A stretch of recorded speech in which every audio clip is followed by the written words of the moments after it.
Hello friends, welcome back to my channel. तो आज का हमारा टॉपिक है one compartment open model intravenous bolus administration. आज हम वन कंपार्टमेंट ओपन मॉडल में intravenous bolus administration that means IV bolus administration के बारे में पढ़ेंगे। तो सबसे पहले स्टार्ट करते हैं। हम पहले बात करते हैं वन कंपार्टमेंट ओपन मॉडल, इसके बारे में पढ़ते हैं कि ये होता क्या है, इस मॉडल में क्या बेसिकली होता है। तो देखिए आप, ये आपका जो डायग्राम बना है ये वन कंपार्टमेंट ओपन मॉडल है, उसका एक हमारा सिस्टमेटिकली हमने पूरा कंपार्टमेंट बना के रखा है।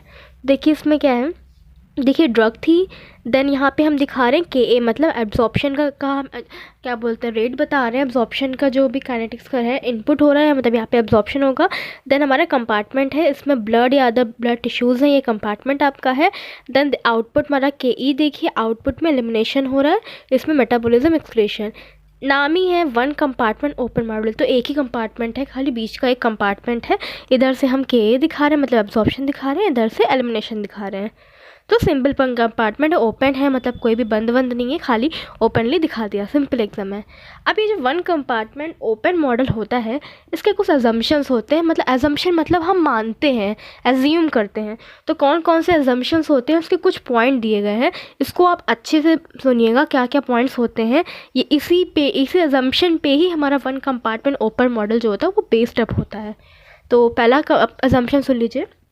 पहला एग्जाम्पशन ये कहता है कि जो भी हम बॉडी होती है, ह्यूमन बॉडी, उसको हम क्या कहते हैं, एज अ सिंगल कंसिडर करते हैं, मतलब बॉडी को पूरा हम एक मानते हैं, है ना। पूरी बॉडी को हम सिंगल एजम करते हैं, और हम ये मानते हैं कि काइनेटिकली वो होमोजीनियस है, मतलब थ्रू आउट द बॉडी जितनी भी चीज़ें हैं सब होमोजीनियस है, सेम है पूरी। कोई भी ड्रग का मूवमेंट ऊपर से नीचे कहीं भी ड्रग का मूवमेंट होगा तो कोई भी बैरियर्स नहीं होते, ऐसा हमने एजम्पशन मतलब माना है, एज्यूम किया है कि हमारी बॉडी में जो ड्रग का मूवमेंट हो रहा है वो मूव करेगी होमोजेनियसली, मतलब बिना किसी बैरियर के, रुकावट के ड्रग में बॉडी जो हो रही है वो मूव कर रही है। ये पहला एजम्पशन है आपका। ओके, बॉडी हमारी सिंगल कंसिडर की जाती है, वो होमोजीनियस होती है, कोई भी बैरियर नहीं होते ड्रग के मूवमेंट के। सेकेंड एजम्पशन क्या कहता है, सेकेंड एजम्पशन हमारा ये कहता है जो भी फाइनल डिस्ट्रीब्यूशन इक्विलिब्रियम होता है, मतलब जो ड्रग का डिस्ट्रीब्यूशन होता है, ड्रग का प्लाज्मा में या अदर बॉडी फ्लूइड्स में जो ड्रग का डिस्ट्रीब्यूशन हो रहा है, जो ड्रग पूरा डिस्ट्रीब्यूट हो रही है, वो क्या होती है, तुरंत इंस्टेंटली, मतलब तुरंत ही डिस्ट्रीब्यूट हो जाती है, और पूरे टाइम हमेशा जो होती है वो मेंटेन रहती है, वो डिस्ट्रीब्यूटेड पूरे टाइम रहती है बिना किसी भी अल्टरनेशन के, मतलब पूरी बॉडी में सेम अमाउंट ऑफ ड्रग जो होती है वो डिस्ट्रीब्यूट होगी और बहुत तुरंत तेज़ी से हमारी डिस्ट्रीब्यूट होगी। ये आपका सेकेंड अजम्पशन कहता है। थर्ड अजम्पशन क्या कह रहा है, थर्ड अजम्पशन हमारा ये कह रहा है कि जो ड्रग होती है वो डायनेमिकली इन, मतलब उसका एब्जॉर्प्शन होता है वो बहुत ही तेज़ी से डायनेमिकली अंदर होगा, और आउट मतलब एलिमिनेशन इन दिस कंपार्टमेंट, मतलब इस कंपार्टमेंट, सिंगल कंपार्टमेंट के अंदर जो ड्रग का जो मूवमेंट होता है, इन मतलब एब्जॉर्प्शन होना, आउट मतलब एलिमिनेशन होना, वो क्या है, डायनेमिक होता है। वो भी मतलब तुरंत एक ही वन व्यू ही होता है, एक तरीके से ही होगा, बिना कोई भी इधर अल्ट्रेशन के नहीं, एक ही जगह से ड्रग एब्जॉर्ब होगी, उधर से ही एलिमिनेट हो जाएगी। सिंगल कंपार्टमेंट में बात की जा रही है। ओके, थर्ड एजम्पशन ये कह रहा था। अब नेक्स्ट आपका फोर्थ एजम्पशन क्या कह रहा है, फोर्थ एजम्पशन आपका ये कहता है कि जो एलिमिनेशन होता है वो हमारा फर्स्ट ऑर्डर मतलब मोनो एक्सपोनेंशियल प्रोसेस है। जो फर्स्ट आपका एलिमिनेशन होगा वो आपका फर्स्ट ऑर्डर मतलब मोनो एक्सपोनेंशियल प्रोसेस होता है, और ये फर्स्ट ऑर्डर रेट काइनेटिक्स के साथ में, मतलब कांस्टेंट के साथ में फॉलो अप करेगा। एलिमिनेशन फर्स्ट ऑर्डर है आपका, मतलब मोनो एक्सपोनेंशियल है, और फर्स्ट ऑर्डर रेट कांस्टेंट के साथ में मतलब है। नेक्स्ट आपका जो फिफ्थ नंबर का एजम्पशन है वो ये कह रहा है कि जो रेट ऑफ इनपुट होता है, मतलब रेट ऑफ एब्जॉर्प्शन होता है, वो हमेशा ज़्यादा होता है as compare to rate of output, मतलब एलिमिनेशन। एब्जॉर्प्शन का जो रेट होता है वो ज़्यादा होता है as compare to rate of elimination. ये आपका है फिफ्थ नंबर का एजम्पशन। नेक्स्ट आपका सिक्स एजम्पशन क्या कह रहा है, सिक्स एजम्पशन ये कहता है आपका कि जो एनाटॉमी होती है हमारी, जो मतलब स्ट्रक्चरल होती है, स्ट्रक्चर होता है रेफरेंस कंपार्टमेंट का, मतलब हम एज अ अल्टरनेटिव, मतलब किसके रेफरेंस में माना जाता है, वो प्लाज्मा होता है। जो रेफरेंस कंपार्टमेंट होता है हमारा, जो भी पूरे ओवरऑल ओपन मॉडल का, वो प्लाज्मा होता है, और जो कंसंट्रेशन ड्रग की प्लाज्मा होती है वही मानी जाती है कि वही कंसंट्रेशन ड्रग की पूरे बॉडी टिश्यूज़ में होगी। मतलब जो ड्रग की कंसंट्रेशन प्लाज्मा में होगी वही हम एज्यूम कर लेते हैं कि वही ड्रग की कंसंट्रेशन और अदर बॉडी टिश्यूज़ में भी वही होगी। ओके, ये हमने एज्यूम किया है, उसको एज हमने रेफरेंस कंपार्टमेंट मान लिया प्लाज्मा को अपना। मतलब अगर कोई भी हमारा प्लाज्मा कंसंट्रेशन ड्रग कंसंट्रेशन में ज़रा सा भी चेंजेस होंगे तो वो डायरेक्टली प्रोपोर्शनल किसका होगा, चेंज इन द ड्रग, मतलब जो ड्रग का कंटेंट है बॉडी में जो भी चेंजेस हो रहे हैं उसके डायरेक्टली प्रोपोर्शनल हमने बताया है। ये हमने ऐसा एज्यूम कर लिया है इस आपका वन कंपार्टमेंट ओपन मॉडल में। ओके, देखिए आप बार बार सुन रहे हो वन कंपार्टमेंट ओपन मॉडल, तो जो इसमें टर्म ओपन है, इस ओपन टर्म का मतलब क्या होता है? तो ओपन का मतलब ये होता है कि जो हमारा इनपुट है, मतलब जो अवेलेबिलिटी है या जो एब्जॉर्प्शन है ड्रग का, और जो आउटपुट मतलब एलिमिनेशन है ड्रग का, वो आपका यूनिडायरेक्शनल होते हैं, मतलब सिंगल डायरेक्शन पे ही वर्क करेंगे। और जो ड्रग होती है वो बॉडी से एलिमिनेट ही आउट हो जाएगी, मतलब निकल ही जाएगी, एक सिंगल डायरेक्शन पे काम करें, इसीलिए इसका नाम है ओपन। नाम है ओपन, मतलब जो इनपुट मतलब जो एब्जॉर्प्शन है और आउटपुट एलिमिनेशन है वो यूनिडायरेक्शनल होते हैं, और जो ड्रग होती है बॉडी से एलिमिनेट आउट होगी ही होगी, एलिमिनेशन होगा। तो ये आपके कुछ अजम्पशंस दिए गए थे, इसका नाम ओपन क्या होता है, ये आपका जनरल इंट्रोडक्शन हो गया वन कंपार्टमेंट ओपन मॉडल का। अब वन कंपार्टमेंट ओपन मॉडल के अंदर हमें पढ़ना है intravenous bolus administration, that means IV bolus administration. IV bolus administration क्या होता है? IV बोलस एडमिनिस्ट्रेशन का मतलब ये है जब हमारी ड्रग जो होती है उसका डिस्ट्रीब्यूशन हमें बहुत ही तेज़ी से करना है बॉडी में, मतलब बहुत ही हमने इंट्रावेनस इंजेक्शन था वो उस फॉर्म में हमें बहुत रैपिडली ड्रग का एब्जॉर्प्शन कराना है, तो हम क्या करते हैं, इंजेक्शन देते हैं ना, अपने बॉडी में इंजेक्ट कर देते हैं। IV इंजेक्शन देके अपने बॉडी में इंस्टेंटली अगर हमें ड्रग को प्रेजेंट कराना है तो हम बोलस फॉर्म में ड्रग को एडमिनिस्टर कर लेते हैं।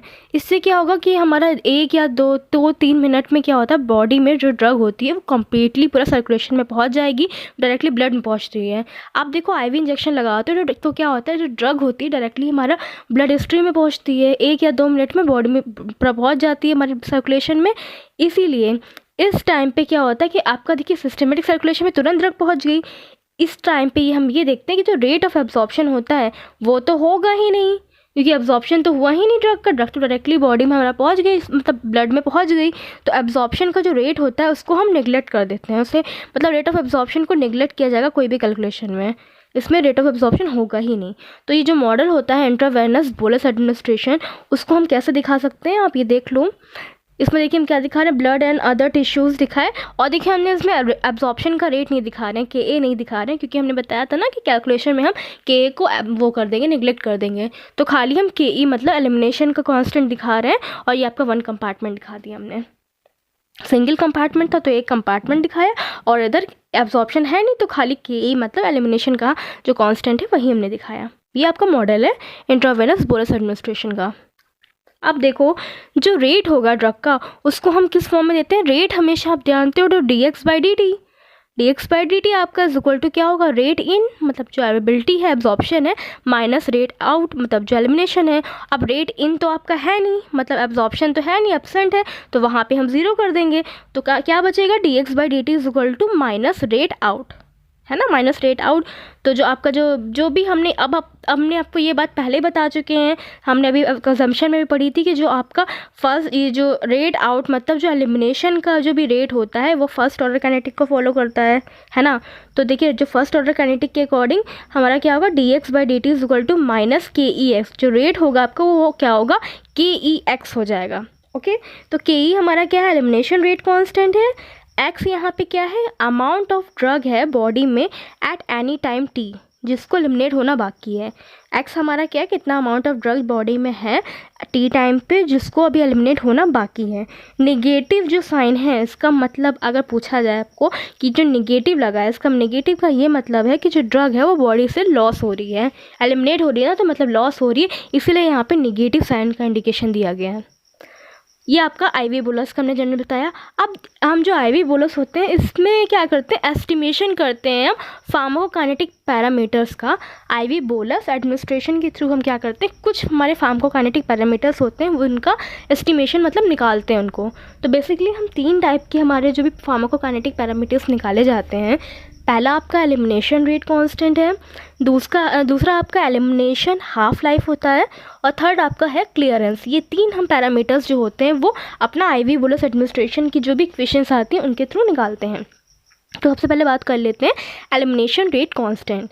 तो एलिमिनेशन रेट कांस्टेंट कैसे निकाला जाएगा? देखिए वही इक्वेशन आपकी पहले वाली जो थी आपकी dx/dt - KEX, है ना, ये पहले वाली इक्वेशन थी ना, वही इक्वेशन उन्होंने रखी है अपनी रेट की जो थी, तो इसको हमने इक्वेशन 1 कंसिडर कर दिया। अब हम क्या करेंगे, इसी इक्वेशन 1 को इंटीग्रेट करेंगे तो ये ln फॉर्म में आएगा आपका ln x ln x0 - KET, है ना। ln x फॉर बी, इस इक्वेशन को हम सेकेंड इक्वेशन इंडिकेट कर दे रहे हैं। अब यहाँ पे देखो x0 का मतलब क्या है?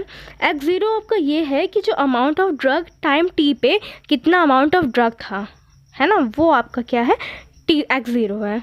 तो आप ये बोल सकते हो ना कि इनिशियली कितना अमाउंट ऑफ ड्रग जो थी इंजेक्ट की गई थी वही हमारा x0 है, ये हमने बता दी। अब हम क्या करें, जो ln वाली इक्वेशन सेकंड इक्वेशन थी उसको हम एक्सपोनेंशियल फॉर्म में भी लिख सकते हैं। तो एक्सपोनेंशियल फॉर्म में अगर उस इक्वेशन को लिखें तो ये आ जाएगी हमारी x = x0 e⁻ KET। Okay, ये इक्वेशन आपकी बन गई। इसको आप नोट डाउन अच्छे से कर लीजिए कि हमारी इक्वेशन क्या बनी, x = x0 e⁻ KET। ये आपकी इक्वेशन थर्ड हो गई, हमने इसको थर्ड इंडिकेट कर दिया। अब ये जो थर्ड इक्वेशन है वो इक्वेशन ये बता रही है कि जो ड्रग है हमारी वो 1 कंपार्टमेंट काइनेटिक में वो मोनो एक्सपोनेंशियल है ना। जो थर्ड इक्वेशन है हमारी वो ये बता रही है कि जो ड्रग है वो हमारा 1 कंपार्टमेंट काइनेटिक्स को तो फॉलो कर ही रही है, और उसके अलावा वो क्या है, हमारी जो ड्रग है वो मोनो एक्सपोनेंशियल है। सिंगल एक्सपोनेंशियल आप देख ही रहे हो, इक्वेशन के थ्रू देख ही रहे हैं आप, एक्सपोनेंशियल फॉर्म में है तो वो मोनो एक्सपोनेंशियल है। अब हम क्या करेंगे, आपकी जो सेकंड इक्वेशन थी वही आपकी जो ln वाली इक्वेशन थी, वही ln x = ln x0 - KET जो वाली इक्वेशन थी सेकंड वाली, उसको हम ln को क्या करेंगे, लॉग के टर्म में ले आएंगे। तो लॉग के टर्म में ले आएंगे तो क्या हो जाएगा, लॉग हो जाएगा, log x = log x0 - KET 2.303। ये तो अगर ln हटता तो 2.303 लग जाता है, वो तो हम जानते ही हैं। ये इक्वेशन 4 हो गई आपकी, इसको हमने इक्वेशन 4 दे दिया। अब देखिए, अब इसमें ये आप ध्यान दे लो कि अगर हमें क्या करना है, amount of drug in body, कितना अमाउंट ऑफ ड्रग बॉडी में है वो निकालना तो बहुत ही मुश्किल है, हम उसको आसानी निकाल ही नहीं सकते हैं, बिल्कुल भी नहीं निकाल सकते हैं। तो हम क्या करेंगे, ये जो x है उसको क्या करेंगे, हम ट्रांसफॉर्म कर देंगे, चेंज कर देंगे सी के टर्म में, मतलब प्लाज्मा कंसंट्रेशन के टर्म में जो है चेंज कर देंगे with the help of relationship. क्या हमारी रिलेशनशिप, x = VDC। आपकी एक फॉर्मूला होता है, आपका एक फॉर्मूला होता है x = VDC, है ना। तो उस फॉर्मूले से क्या करेंगे, हम x को हटा के c लेकर आ जाएंगे। c क्या मतलब, प्लाज्मा कंसंट्रेशन। तो देखो हम अमाउंट ऑफ ड्रग तो निकाल सकते नहीं है, तो हमें क्या करना है, x को हटा के c लाना है। c मतलब जो प्लाज्मा कंसंट्रेशन, क्योंकि प्लाज्मा कंसंट्रेशन हम निकाल सकते हैं, ठीक है। अब देखिए हम क्या करेंगे, यही इक्वेशन आपकी 4 वाली ऊपर वाली है, इसी को देखो हमने क्या किया, log c = log C0 - KET 2.303। वही सेम इक्वेशन देखिए आ गई, x यहाँ पे C0 हो गया, c हो गया। x हमारा वही था कितना अमाउंट ऑफ ड्रग बॉडी में है, और c यहाँ पे क्या है, कितना हमारा प्लाज्मा कंसंट्रेशन ड्रग है, कितना हमारा प्लाज्मा ड्रग कंसंट्रेशन, मतलब प्लाज्मा में कितनी ड्रग कंसंट्रेशन है। अब इसको तो हम निकाल ही सकते हैं, प्लाज्मा कंसंट्रेशन ड्रग तो हम आराम से निकाल सकते हैं प्लाज्मा कर्व के थ्रू, लेकिन अगर हमें x था वो निकालना मुश्किल था, तो हम ये इसको निकाल लेंगे। ओके, ये आपकी इक्वेशन होगी, इसको आप अच्छे से ध्यान कर लो, log c = log C0 - KET 2.303। ये आपकी इक्वेशन आ गई। चलिए आगे बात करते हैं। अब देखिए 2 ग्राफ प्लॉट किए गए हैं। पहला ग्राफ हम आपको दिखा रहे हैं, कॉन्सेंट्रेशन और टाइम के बीच में ग्राफ प्लॉट किया गया है। ये रेगुलर कार्टेशियन प्लॉट है, ये देखिए आप कर्व प्लॉट दिखा रहे हैं हम इसको, कॉन्सेंट्रेशन और टाइम के बीच में, है ना, कर्व प्लॉट दिखा रहे हैं आपको। दूसरा ग्राफ है हमारा सेमी लॉगरिथमिक प्लॉट है, ये लॉग कंसंट्रेशन और टाइम के बीच में प्लॉट है। इसमें आपको स्ट्रेट लाइन मिलती है, और जो स्ट्रेट लाइन मिलती है इसका स्लोप क्या होता है, -KE 2.303 होता है। तो इस स्लोप के थ्रू हम क्या करते हैं, KE की वैल्यू निकाल सकते हैं के की वैल्यू निकाल लोगे तो आप क्या करोगे, वही के की वैल्यू को आप, यही जो इक्वेशन थी log C equal to log C0 minus KET upon 2.303, इसी में आप के की वैल्यू पुट कर दोगे तो आपका जो कंसंट्रेशन है निकल आएगी, प्लाज्मा कंसंट्रेशन निकल आएगी। ये आपका स्लोप है के निकालने के लिए। ठीक है, तो ये तो हमने जितनी भी थी वो अभी जितना भी बात हमने किया वो सब था elimination rate constant. Elimination rate constant मतलब माइनस के ई निकालने का पूरा फॉर्मूला था, पूरा इक्वेशंस थी के ई, एलिमिनेशन रेट कांस्टेंट निकाला। अब अगला है हमारा elimination half life. Elimination half life कैसे निकालते हैं, इसको हम बायोलॉजिकल हाफ लाइफ भी बोलते हैं। तो इसका फॉर्मूला क्या है, इसको इंडिकेट हम टी हाफ से करते हैं। तो टी हाफ का फॉर्मूला है आपका इज इक्वल टू 0.693 अपॉन के ई, ये आपका फॉर्मूला होता है टी हाफ का। तो देखो टी हाफ का निकालने के लिए 0.693 आपको खाली के ई चाहिए, तो के ई आप इसी ऊपर वाले स्लोप से निकाल लोगे। लॉग कंसंट्रेशन टाइम के प्लॉट है, उसमें से हम स्लोप से के ई की वैल्यू निकाल लेंगे, के ई की वैल्यू उसमें पुट करके टी हाफ भी निकाल सकते हैं। अगर आपको क्या करना है, टी हाफ को निकालना है अपीरेंट वॉल्यूम ऑफ डिस्ट्रीब्यूशन और आपका क्लियरेंस है उस टर्म में अगर दिया हुआ है तो कैसे निकालोगे, तो T half is equal to 0.693 है ना, V D upon C L T. तो वी डी आपका वही है, अपीरेंट वॉल्यूम ऑफ डिस्ट्रीब्यूशन है, और सी एल टी आपका क्लियरेंस है। इस टर्म में भी हम क्या कर सकते हैं, अपना एलिमिनेशन हाफ लाइफ को निकाल सकते हैं। ये आपका एलिमिनेशन हाफ लाइफ का हो गया। अगला पैरामीटर आपका है, next one is apparent volume of distribution. तो अपीरेंट वॉल्यूम ऑफ डिस्ट्रीब्यूशन अगर हमें निकालना है तो उसका फॉर्मूला क्या है, आप उसका फॉर्मूला है V D is equal to amount of drug in the body divided by plasma drug concentration, जिसको हम इंडिकेट करते हैं V D is equal to x by C. ये आपका फॉर्मूला होता है। अगर मान लीजिए आपका वी डी को हमें प्लाज्मा कॉन्सेंट्रेशन के टर्म में लिखना है अगर आईवी इंजेक्शन के लिए, तो क्या होता है, V D is equal to X zero by C zero. तो एक्स ज़ीरो क्या है, आईवी बोलस रोज होती है, और अपॉन में सी ज़ीरो, तो हम जानते ही हैं। ये आपका हो गया वी डी निकालना, मतलब अपीरेंट वॉल्यूम ऑफ डिस्ट्रीब्यूशन निकालने का फॉर्मूला। चलिए नेक्स्ट पैरामीटर आपका बात करते हैं क्लियरेंस। जो हमें नेक्स्ट था ना, क्लियरेंस निकालना है। तो क्लियरेंस निकालने का फॉर्मूला क्या होता है, clearance is equal to rate of elimination upon में प्लाज्मा ड्रग कॉन्सेंट्रेशन। आपका पहले हमें ऊपर चाहिए रेट ऑफ एलिमिनेशन चाहिए divided by plasma drug concentration. तो अदर वर्ड्स में हम ये कह सकते हैं C L is equal to d x by d t upon में C, d x by d t whole upon C. ये आपका क्लियरेंस का फॉर्मूला है, क्लियरेंस निकालना है। अगर आपको क्या करना है, इसी का टोटल बॉडी क्लियरेंस निकालना है। टोटल बॉडी क्लियरेंस निकालने के लिए क्या करेंगे हम, तो पहले हम रेनल क्लियरेंस निकालेंगे, C L R is equal to rate of elimination by kidney upon में सी। हेपैटिक क्लियरेंस निकालेंगे तो C L H is equal to rate of elimination by liver upon में सी। अदर ऑर्गन क्लियरेंस के लिए C L other is equal to rate of elimination by other organ divided by C. मतलब different के through हम क्या करेंगे, अलग अलग क्लियरेंस सारा निकाल लेंगे, रेनल का, हेपैटिक का, अदर ऑर्गन्स का इंडिविजुअली हमने क्लियरेंस निकाल लिया। फिर हम क्या करेंगे, टोटल सिस्टमैटिक क्लियरेंस या टोटल बॉडी क्लियरेंस निकालने के लिए क्या करेंगे, C L T is equal to सारे जितने भी क्लियरेंस थे सबको एडअप कर देंगे। तो C L R plus C L H plus C L other, इन सबको एडअप कर लेंगे तो आपका टोटल सिस्टमैटिक क्लियरेंस या बॉडी क्लियरेंस निकल आएगा इसका एडिशन अप करने पर। तो ये आपके पैरामीटर्स थे जो हमने एस्टिमेट आउट किए थे। पहले हमने एलिमिनेशन रेट कांस्टेंट निकाला, फिर हमने एलिमिनेशन हाफ लाइफ निकाला, apparent body for distribution, clearance, सारे हमने पैरामीटर्स को इंडिविजुअली निकाल लिया with the help of one compartment open model के एस्टिमेशन करके आईवी बोलस का। तो फ्रेंड्स आज के लिए इतना ही। तब तक अगर आपको ये वीडियो अच्छी लगी हो तो इसे लाइक करिएगा, अपने फ्रेंड्स के साथ शेयर करिएगा। तब तक के लिए कीप लर्निंग, कीप लिसनिंग।